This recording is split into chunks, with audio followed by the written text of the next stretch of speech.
Shalom, selamat pagi Bapak Ibu yang terkasih dalam Tuhan Yesus Kristus. Syukur kepada Tuhan, pada pagi hari ini kita boleh kembali bersama beribadah. Dan minggu ini kita sudah memasuki minggu Advent yang ketiga. Biarlah hati kita semakin dipenuhi dengan kerinduan menyambut kelahiran seorang Raja Damai, yaitu Yesus Kristus. Mari saya mengundang Bapak Ibu untuk bisa bangkit berdiri, kita akan masuk di dalam saat teduh.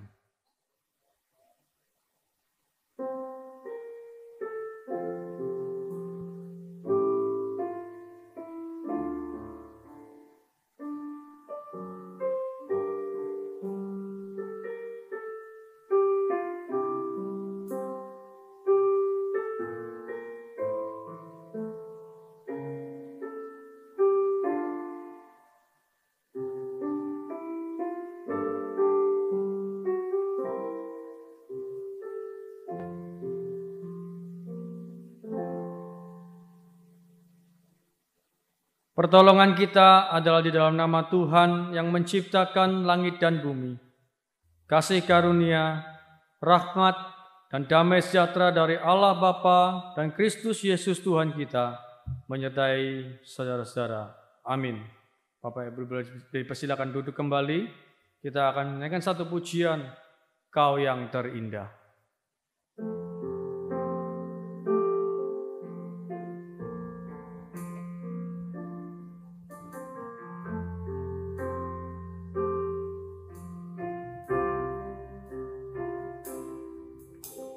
Kau yang terindah di dalam hidup ini, tiada Allah Tuhan yang seperti Engkau, lezat perkasa penuh kemuliaan. Kau yang termanis, Kau yang termanis di dalam hidup ini, ku cinta Kau lebih dari segalanya, besar kasih setiamu kepadaku. Ku sembah Kau ya Allahku, ku tinggikan namamu selalu, tiada lutut tak berteru menyembah Yesus Tuhan Rajaku. Sembah Kau ya Allahku, tinggikan namamu selalu, semua lidah akan mengaku Engkaulah Yesus Tuhan Rajaku. mari dengan sigap doa, katakan Kau yang terindah. Kau yang terindah di dalam hidup ini, tiada Allah Tuhan yang seperti Engkau, besar perkasa penuh kemuliaan.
Mari kita bersatu di dalam doa. Bapa di dalam surga, kami sungguh bersyukur ya Tuhan. Pagi ini kami boleh datang kembali kepada Tuhan. Kami mengucap syukur buat segala kasih dan anugerah-Mu yang Tuhan boleh limpahkan di dalam kehidupan setiap kami anak-anak-Mu ya Tuhan. Kami sungguh bersyukur ya Tuhan. Engkau senantiasa memberikan kesehatan dan pemeliharaan atas setiap kami. Dan pada kesempatan pagi hari ini, kami mau mengikuti ibadah ini Tuhan. Biarlah Tuhan sendiri yang memberkati setiap ibadah ini Tuhan. Biarlah ibadah ini boleh menjadi berkat bagi setiap kami di tengah-tengah keluarga kami ya Tuhan. Kami boleh sungguh-sungguh menikmati akan kehadiran Tuhan di tengah-tengah kami. Terima kasih ya Tuhan. Kami menyerahkan ibadah ini mulai awal hingga akhirnya. Dalam Engkau sendiri ya Tuhan yang hadir dan beracara di dalam ibadah ini. Terpujilah nama-Mu ya Bapa. Di dalam nama Tuhan Yesus Kristus kami sudah berdoa dan mengucap syukur. Amin. Sebelum kita melanjutkan pujian kita, saya mengajak Bapak Ibu untuk bisa membuka Alkitab kita di dalam Yohanes pasal yang ke-1 ayat yang ke-14. Yohanes pasal yang ke-1 ayat yang ke-14. Firman itu telah menjadi manusia dan diam di antara kita. Dan kita telah melihat kemuliaannya, yaitu kemuliaan yang diberikan kepadanya sebagai anak tunggal Bapa, penuh kasih karunia dan kebenaran. Marilah kita mau menaikkan pujian dan penghormatan kita kepada Tuhan. Bagi Dialah kemuliaan untuk selama-lamanya. Mari kita menyanyikan satu pujian dari pulau dan benua.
Oke,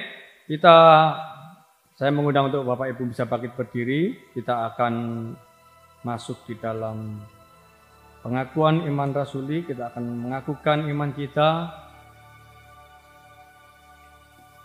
Pengakuan iman rasuli. Aku percaya kepada Allah, Bapa yang Maha Kuasa, Khalik langit dan bumi, dan kepada Yesus Kristus anaknya yang tunggal Tuhan kita, yang dikandung dari Roh Kudus, lahir dari anak darah Maria, yang menderita sengsara di bawah pemerintahan Pontius Pilatus, disalibkan, mati dan dikuburkan, turun ke dalam kerajaan maut. Pada hari yang ketiga, bangkit pula dari antara orang mati, naik ke surga, duduk di sebelah kanan Allah, Bapa yang Maha Kuasa. Dan dari sana ia akan datang untuk menghakimi orang yang hidup dan yang mati. Aku percaya kepada Roh Kudus, gereja yang kudus dan am, persekutuan orang kudus, pengampunan dosa, kebangkitan tubuh dan hidup yang kekal. Amin. Bapak Ibu dipersilakan duduk kembali. Kita akan bersama-sama menaikkan pokok doa syafaat kita.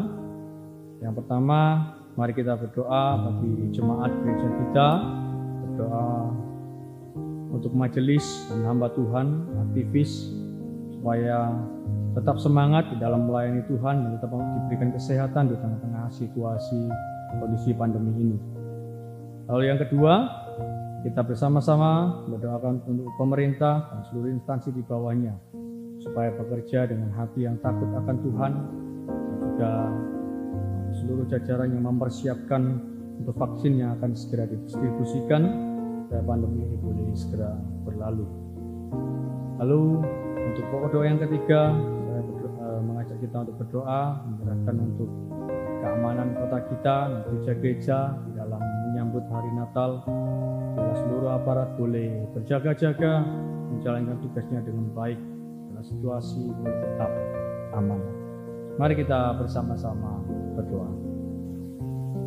Bapa di dalam surga, saat ini kami berdoa menyerahkan Tuhan untuk seluruh aktivis, majelis, hamba Tuhan dan juga seluruh jemaat-Mu ya Tuhan.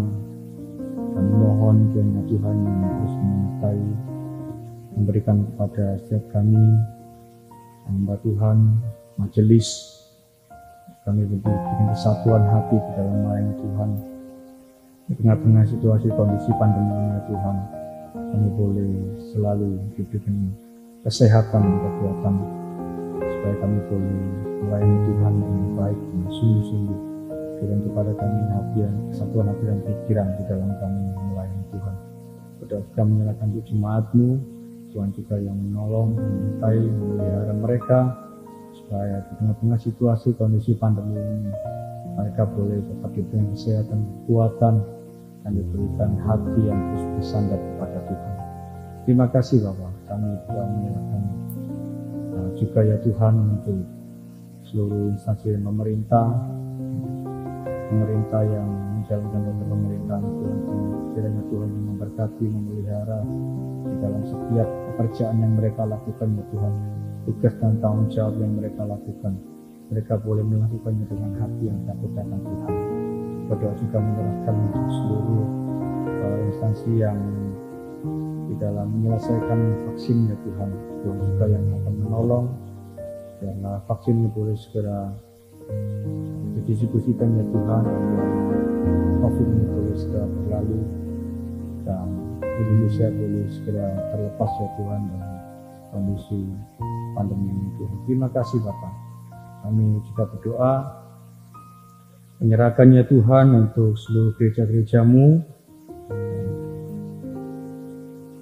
di tengah-tengah kondisi menjelang Natal ini Tuhan. Kami mohon kiranya Tuhan juga yang akan menyertai gereja-gereja-Mu ya Tuhan. Menyerahkan juga untuk setiap aparat negara yang menjalankan, mengamankan seluruh wilayah ya Tuhan, gereja-gereja-Mu. Tuhan juga yang berikan kepada mereka kekuatan kesehatan, supaya mereka boleh melakukan tugas tanggung jawab mereka dengan baik, mengamankan kota ini ya Tuhan di tengah-tengah menjelang hari Natal. Terima kasih Tuhan. Kami berdoa menyerahkan semuanya dalam tangan kasih Tuhan. Kami juga menyerahkan segala pergumulan kami di hadapan Tuhan. Kami percaya bahwa Tuhan tidak pernah meninggalkan kami. Kami percaya bahwa Tuhan senantiasa menyertai kami dalam setiap aktivitas yang kami lakukan. Terpujilah nama-Mu ya Bapa. Di dalam nama Tuhan Yesus Kristus kami berdoa dan mengucap syukur. Amin. Sebentar lagi kita akan mendengarkan firman Tuhan. Mari kita bersama-sama mempersiapkan hati pikiran kita. Kita mau naikkan satu pujian. Bapa, lembutkanlah hatiku.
Penyampaian firman Tuhan, waktu dan tempat saya persilakan. Shalom, Bapak Ibu Saudara sekalian, kita bersyukur kalau pada pagi ini Tuhan masih memberi kita kesempatan untuk kita boleh bersama berbakti pada Tuhan di bulan Natal ini. Meskipun kita masih belum bisa beribadah di gedung gereja, tetapi biarlah melalui udara ini tidak mengurangi akan sukacita Natal, damai sejahtera Natal yang biasanya kita alami di tahun-tahun yang lalu. Biarlah di dalam tahun ini kita tetap juga bisa menikmati damai Natal, sukacita Natal. Oleh sebab itu, Mari kita bersama masuk di dalam doa. Bapa di dalam surga, kami bersyukur kalau pada pagi ini kami masih diberi kesempatan oleh Tuhan untuk berbakti kepadamu ya Tuhan. Ya Tuhan, kami sudah siap untuk mendengar firman-Mu. Kiranya Engkau pakai hamba-Mu yang lemah, urapi dia dengan kuasa Roh Kudus-Mu, supaya ia boleh menyampaikan kebenaran firman Tuhan yang bisa menjadi berkat dan kekuatan kepada kami semuanya. Kami serahkan ya Tuhan waktu yang singkat ini ke dalam tangan-Mu.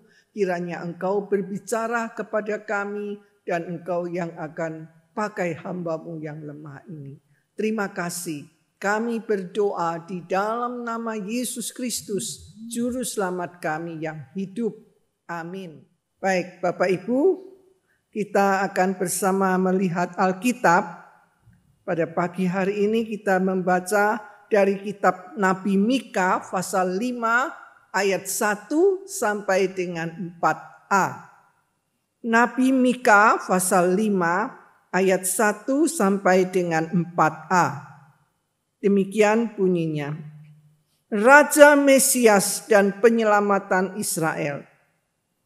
Tetapi engkau, hai Bethlehem Efrata, hai yang terkecil di antara kaum-kaum Yehuda, daripadamu akan bangkit bagiku seorang yang akan memerintah Israel, yang permulaannya sudah sejak purbakala, sejak dahulu kala.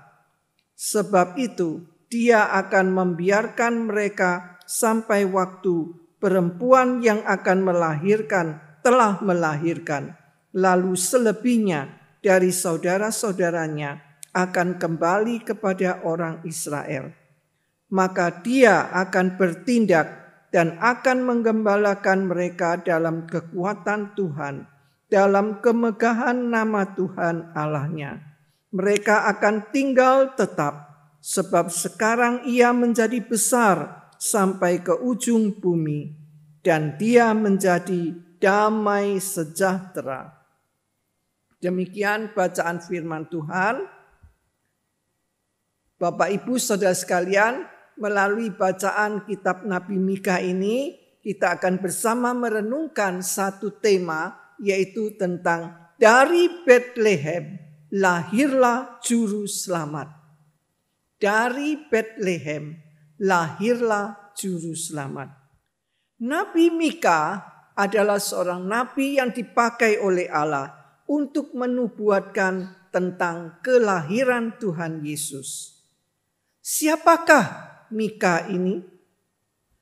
Saudara sekalian, Nabi Mika ini dia berasal dari sebuah desa di Yehuda. Mungkin dia juga dari keluarga yang sederhana. Dia adalah nabi pedesaan yang menyampaikan berita tentang hukuman yang berat kepada bangsa Israel apabila mereka terus-menerus melakukan kejahatan. Dia meramalkan kejatuhan Israel dan ibu kotanya, yaitu Samaria. Juga kejatuhan Yehuda dan ibu kotanya Yerusalem. Kemudian di pasal 5, Mika menubuatkan tentang Kristus yang akan lahir di Bethlehem. 700 tahun kemudian, tergenapilah nubuat ini. Kristus lahir merupakan berita yang membawa pengharapan untuk masa depan bagi bangsa Yehuda. Nah, berita apakah itu? Ya, saudara sekalian, yang pertama kita melihat, karena di dalam ayat 1 mengatakan, Kristus lahir di kota Bethlehem. Bethlehem adalah sebuah kota kecil di Palestina. Tidak ada apa-apanya di kota Bethlehem itu bila dibandingkan dengan kota Yerusalem. Tapi meskipun Bethlehem merupakan kota yang kecil, dia mempunyai banyak kenangan yang indah. Bethlehem artinya rumah roti. Dalam Mika pasal 5 ayat 1 mengatakan, "Hai Bethlehem Efrata, yang terkecil di antara kaum Yehuda." Dan di dalam Matius pasal 2 ayat 6 mengatakan, "Engkau Bethlehem, tanah Yehuda, engkau sekali-kali bukan yang terkecil." Mengapa berbeda, saudara sekalian? Di kitab Nabi Mika mengatakan Bethlehem adalah kota yang terkecil. Sedangkan di Matius mengatakan Bethlehem bukan kota yang terkecil. Apakah ini mempunyai arti yang berbeda? Tidak, saudara sekalian. Justru ini menunjukkan dan juga menegaskan bahwa meskipun Bethlehem itu terkecil, tapi karena kasih karunia dari Allah, kalau dipakai oleh Allah, maka yang terkecil bisa berubah menjadi yang luar biasa. Bethlehem bisa menjadi kota yang luar biasa, sekalipun Bethlehem disebut kota yang terkecil. Mengapa? Karena dari Bethlehem situlah muncul tokoh-tokoh yang luar biasa. Padahal penduduk di kota Yerusalem, Bethlehem itu cuma sedikit. Bethlehem juga merupakan kota asal dari Raja Daud. Karena itu Bethlehem disebut juga kota Daud. Di sanalah Daud menggembalakan kambing dombanya. Di sana juga Daud diurapi oleh Samuel untuk menjadi raja, menggantikan Saul. Dan sebagai klimaksnya, maka Bethlehem adalah tempat Yesus dilahirkan untuk menggenapi nubuat dari Nabi Mika. Saudara sekalian, manusia umumnya itu suka di kota yang besar. Karena beranggapan kalau kita berada di kota yang besar, kita akan menjadi orang yang bisa maju serta bisa meraih prestasi yang lebih baik lagi. Sebab itu biasanya orang dari kota kecil pergi ke kota besar. Sudah besar kepingin ke luar negeri yang lebih besar lagi. Tujuannya adalah untuk meraih prestasi yang lebih baik. Tapi saudara sekalian, Bethlehem di sini menyadarkan kepada kita bahwa kesempatan itu ada di tangan Tuhan, bukan di kota besar. Allah bisa memakai siapa saja yang dikehendakinya, meskipun dia berasal dari kota kecil seperti Bethlehem ini. Allah bisa melakukan perkara-perkara besar meskipun dia berada di kota kecil.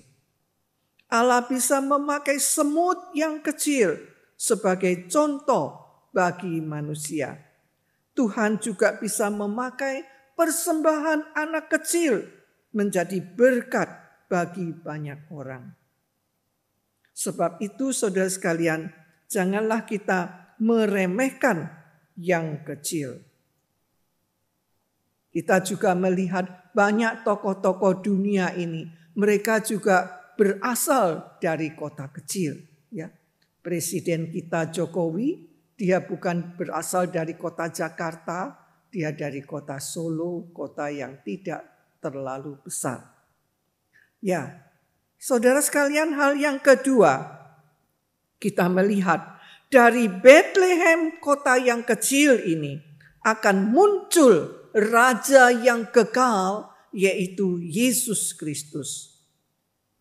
Orang Yahudi menanti-nantikan kedatangan Mesias yang sudah dinubuatkan oleh para nabi. Bahkan jauh sebelumnya semenjak Adam dan Hawa jatuh ke dalam dosa, Allah itu sudah menyatakan janjinya terhadap datangnya seorang pembebas. Orang Yahudi berharap mereka bisa mempunyai seorang Mesias yang adalah raja yang bisa memimpin mereka sehingga mereka bisa dibebaskan dari musuh-musuh yang menjajah mereka. Tetapi Yesus Kristus yang datang ini tidak berbuat seperti harapan mereka. Maka oleh sebab itu banyak orang Yahudi yang menolak Tuhan Yesus.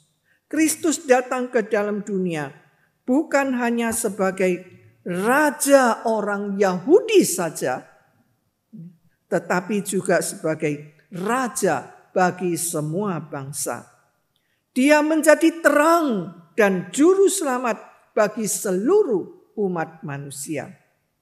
Dia akan memerintah sampai selama-lamanya dan kerajaannya tidak akan berkesudahan. Saudara sekalian, apa hubungan Kristus bagi diri kita sendiri? Adakah kita menjadikan Yesus Kristus itu Tuhan dan Raja di dalam hidup kita?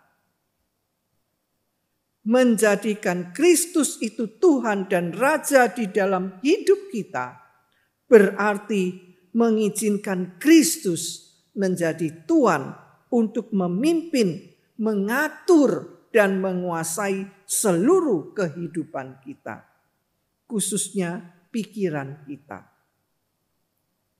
Dosa dimulai dari pikiran yang salah. Firman Tuhan di dalam Filipi 4 ayat 8 mengatakan, pikirkanlah semua yang benar, semua yang mulia, semua yang adil, semua yang suci, semua yang manis dan yang sedap didengar.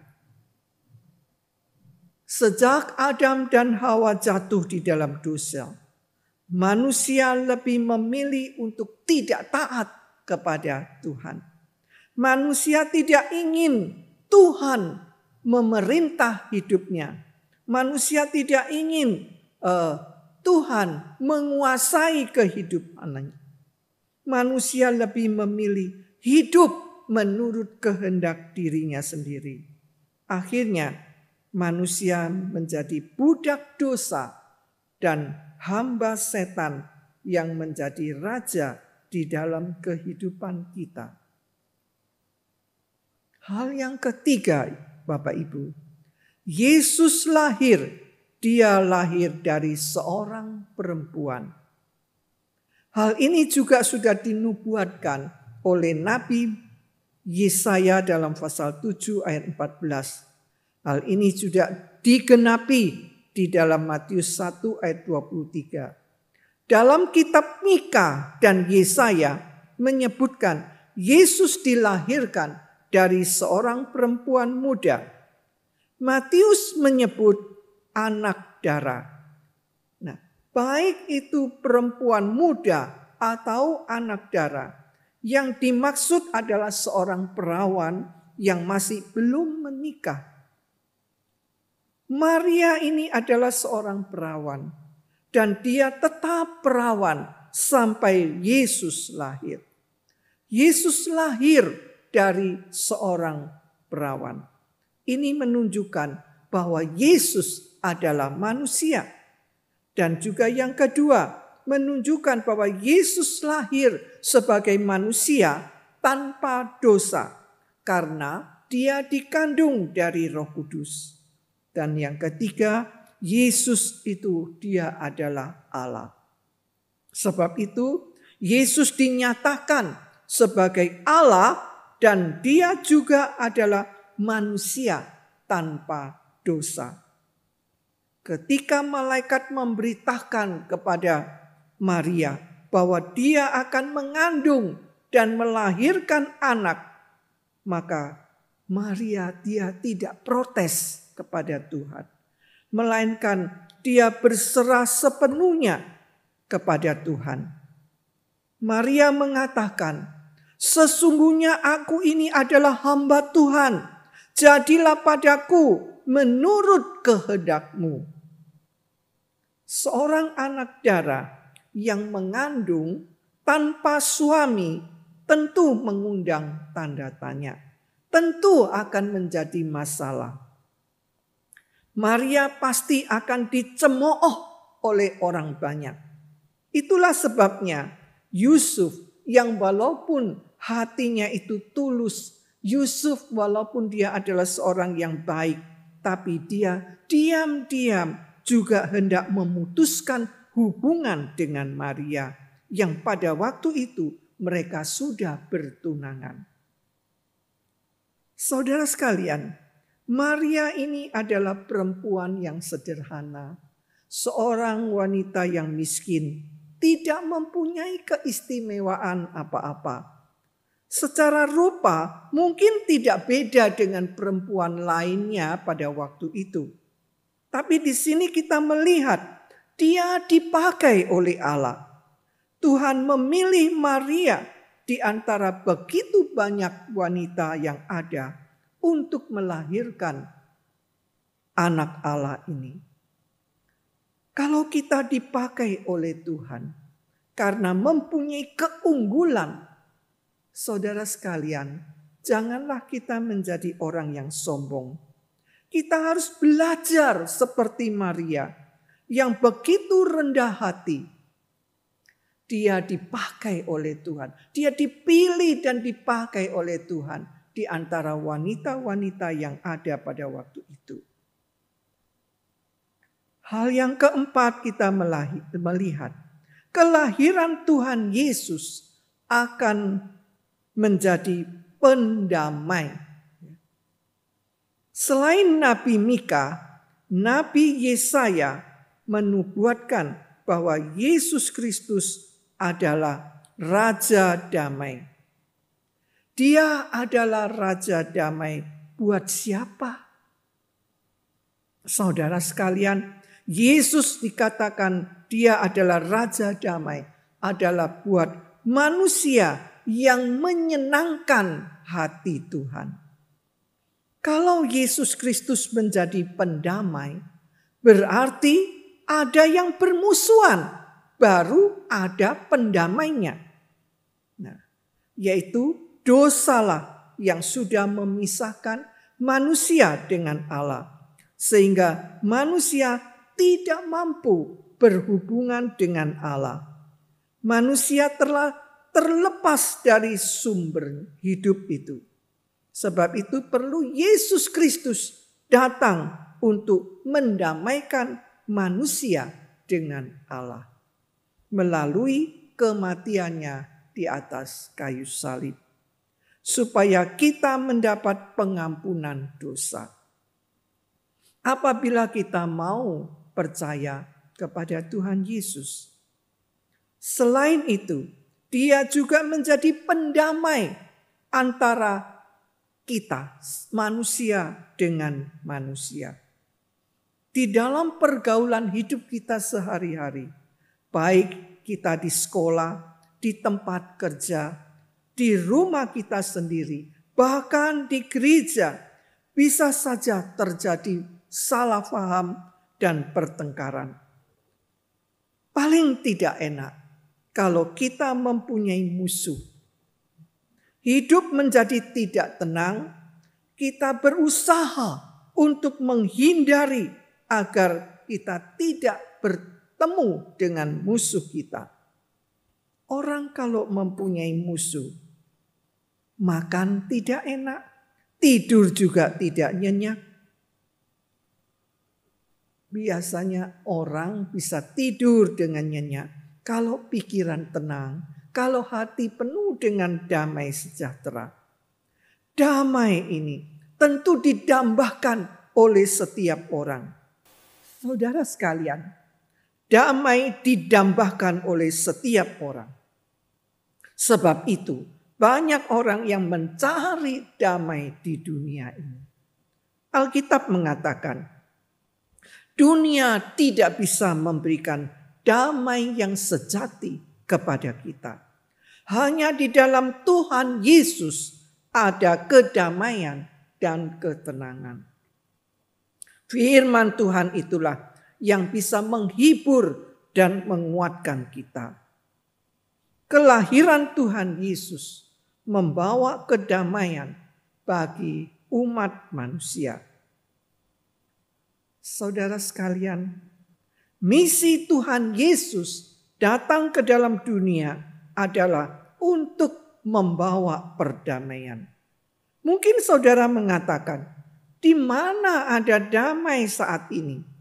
Justru sekarang ini yang kita lihat dan kita rasakan, dunia penuh dengan jeritan, dunia penuh dengan tangisan.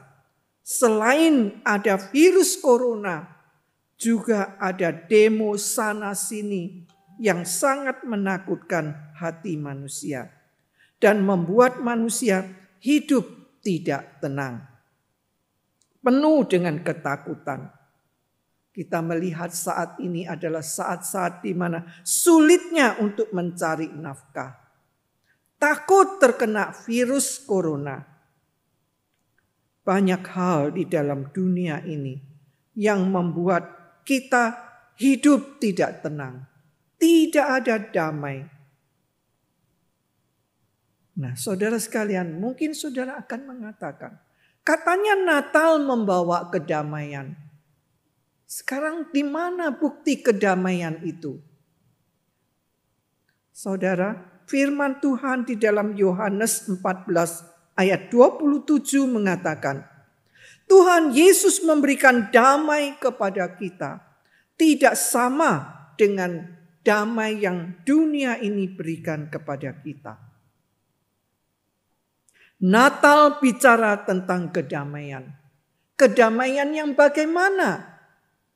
Kedamaian yaitu damai antara manusia dengan Allah.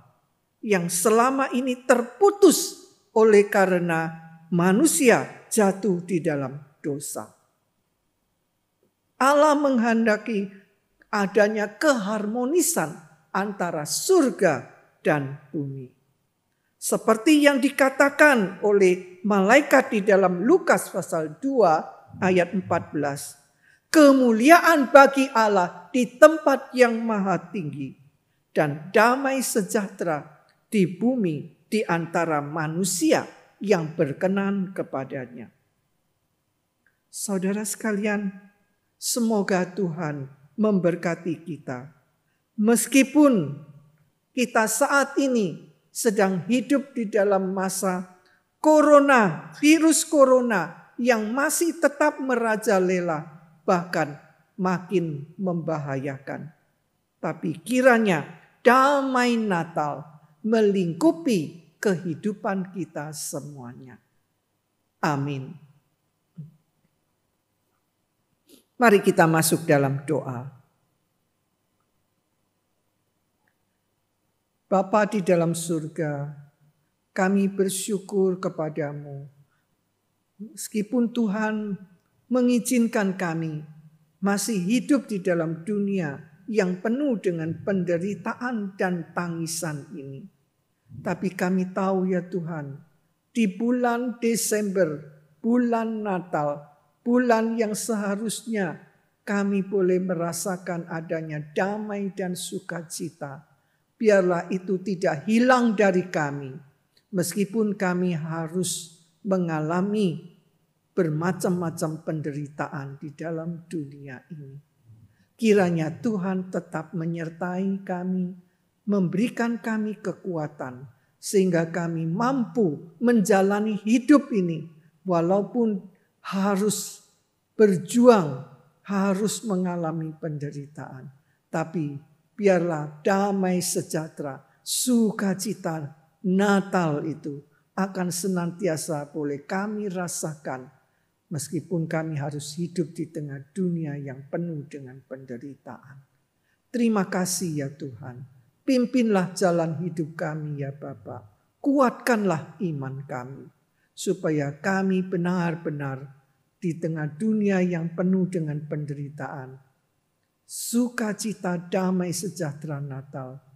Misi berita Natal ini yang membawa kedamaian, biarlah itu juga boleh kami alami di dalam kehidupan kami. Terima kasih ya Bapa. Kami berdoa menyerahkan waktu selanjutnya ke dalam tangan Tuhan. Dan kami juga menyerahkan masa depan kami ya Bapa. Tidak lama lagi kami akan mengakhiri tahun 2020. Kami tidak tahu apa yang akan terjadi di dalam tahun yang akan datang. Tapi satu hal kami berharap kepadamu Tuhan. Jikalau Tuhan berkenan, biarlah Tuhan yang akan menyingkirkan semua virus corona yang sedang merajalela saat ini. Kiranya kami boleh dibebaskan dari virus corona ini. Dan kami boleh mengalami kekuatan dari Tuhan untuk menjalani hidup yang penuh dengan kesulitan. Terima kasih Bapa. Kami berdoa di dalam nama Yesus Kristus, Juru Selamat kami yang hidup. Amin. Baik Bapak Ibu, sebentar lagi kita akan mempersiapkan untuk memberikan yang terbaik untuk Tuhan. Persembahan boleh diberikan melalui rekening gereja. Mari kita menaikkan satu pujian. Hai mari berhimpun.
Mari kita berdoa untuk persembahan kita yang sudah kita berikan. Bapa di dalam surga, terima kasih ya Tuhan, kami sungguh bersyukur, berterima kasih buat segala kebaikan dan pemeliharaan Tuhan di dalam kehidupan kami. Ini ya Tuhan, kami sudah memberikan persembahan, kiranya Tuhan yang akan menyempurnakan, Tuhan yang akan memberkati apa yang sudah kami berikan, biarlah semuanya ini Tuhan boleh senantiasa dipakai untuk memperlebar pekerjaan Tuhan, pelayanan Tuhan di gereja kami ya Tuhan. Terima kasih Bapa di surga. Kami menyerahkan juga untuk setiap pekerjaan kami ya Tuhan. Tuhan juga yang memberkati dan memberkati keluarga kami ya Tuhan. Biarlah kami boleh senantiasa mengingat akan segala kebaikan Tuhan, pemeliharaan Tuhan, yang kami boleh selalu bersyukur. akan segala kebaikan Tuhan di dalam kehidupan kami. Terpujilah nama-Mu, di dalam nama Tuhan Yesus Kristus kami sudah berdoa mengucap syukur. Amin. Kita akan segera menutup ibadah kita. Saya undang Bapak Ibu untuk bisa bangkit berdiri. Kita akan naikkan dosologi.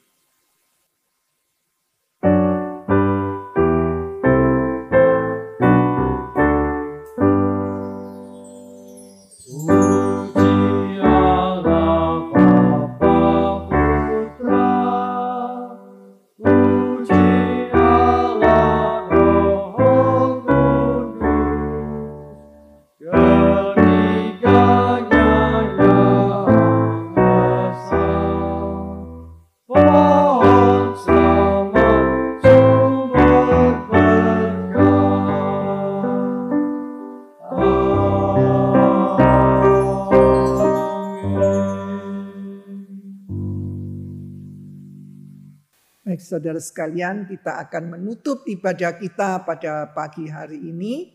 Kita akan masuk di dalam doa berkat.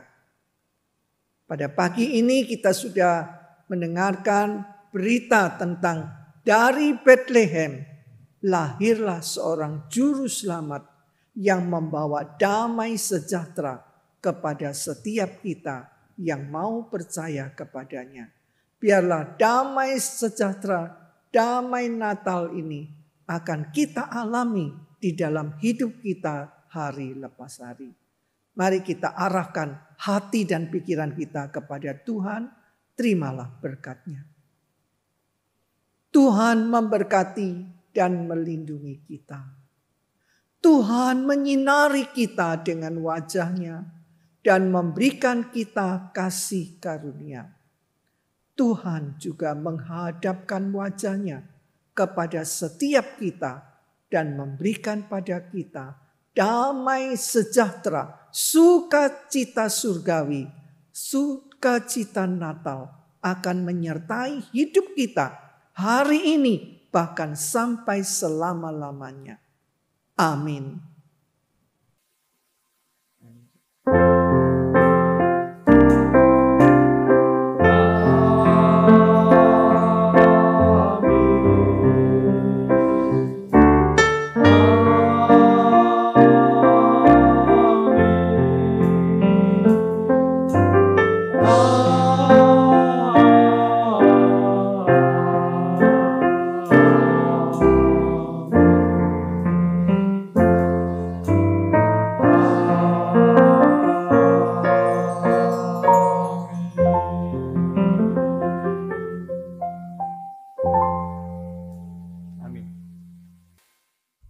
Sekian ibadah kita, silakan mengambil saat teduh.